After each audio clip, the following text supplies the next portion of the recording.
The Christmas Miracle. In Rotterdam, the port city, the weather was atrocious. The dismal sky was marred by a horrendous frozen blizzard. Florence the farmer, with a spirit energetic and bold, saw her precious crops obliterated by the relentless cold. Fortunately, she sighed.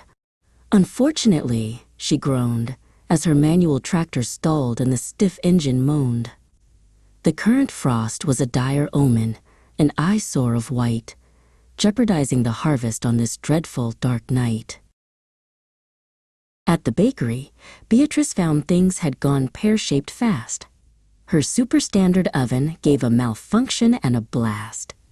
The stench of rotten buns was appalling to the nose, as the cacophonous alarm rang and her ire arose. "Stuffin' nonsense," she cried.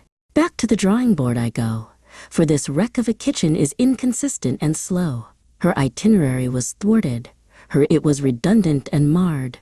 With the monotony of failure she felt barred and scarred. Sarah the soprano, whose voice was distinguished and clear, found the monotonous wind was the only vocal she'd hear. Her performance was postponed, the theater was vacated, and the inconsolable singer felt shunned and abated.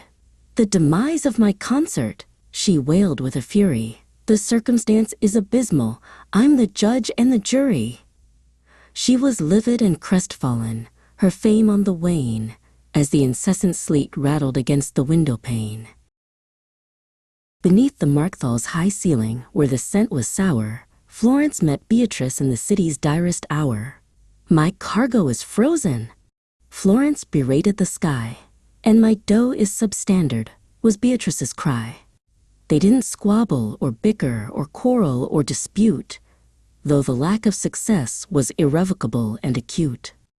"We must collaborate," Florence proposed with a grin, "to eliminate this dismal state we are in." Sarah joined the duo, her loquacious spirit engaged, though she was reluctant at first and initially enraged.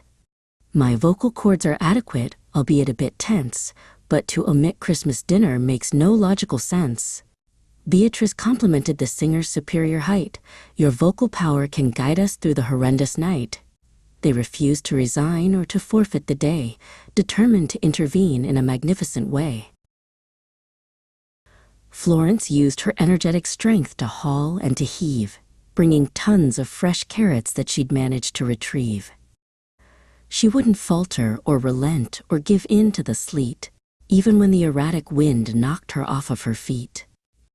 It was hard luck, to put it mildly, but she didn't hesitate to demonstrate a standard that was truly superstandard and great. "No wonder I'm tired." She laughed with a hoarse sound as she confiscated shovels to clear the frozen ground. Beatrice started from scratch, her movements automatic, mixing spacious bowls of batter. Her pace was ecstatic. She admonished the yeast, "Do not dare to be slow," as she kneaded the precious and velvety dough. The tedious work was akin to a marathon race, but she maintained a consistent and exemplary pace. "That's more like it," she chirped as the warmth began to bloom, obliterating the monotony and the lingering gloom. Sarah climbed to the brink of the Erasmus Bridge high. Her vocal demonstration reached up to the sky. A cacophony of honking was ceasing to ring as the irresistible soprano began to sing.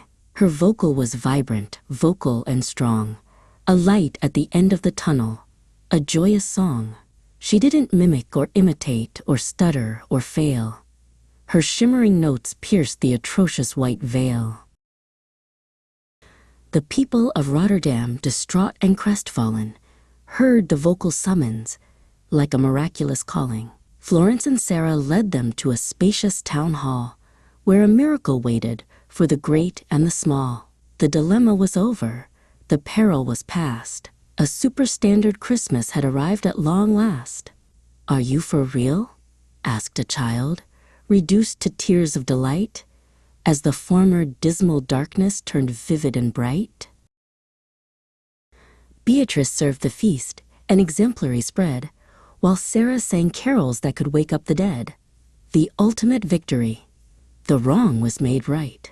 Fortunately, they'd conquered the horrendous night.